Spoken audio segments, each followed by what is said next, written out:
At Azwood, we deal with a lot of wood fuels for our different customers, whether they be commercial or home user.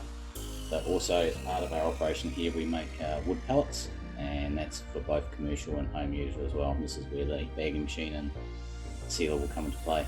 For the palletizing system, we had a whole lot of factors. We wanted to have increased efficiencies and productivity, but one of our lead drivers was the labour shortage nationally in the country. We can't find sort of level entry staff wanting to come in.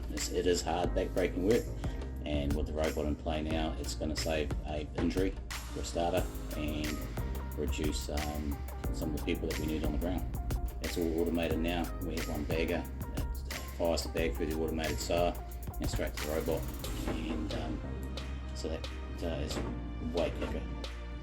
With the robot stacker so far, on one of our product lines we normally have 3 full-time equivalents. That's now been dropped down to one bagging operator full-time on the bagging head, and then a forklift operator just removing pallets and putting pallets into the robot stacker. Speed of production has increased. We're nearly doubling production on the bagging line at the early stages of our trials, and it's working really well. A tonne per hour, we've set a benchmark about 4 tonne an hour, but currently they're doing about 5 to 6 tonne an hour, or even more. So the efficiencies have just increased. Efficiencies, more production, easier on the staff, less health and safety issues with back-breaking work and lifting and stuff like that. So there's just more benefits than negatives. Yeah, with the robot system and the new sealing system and the sewing system, we'll probably be bagging to order. So if we get the orders in, we'll bag straight away, where we used to try and stockpile over summer.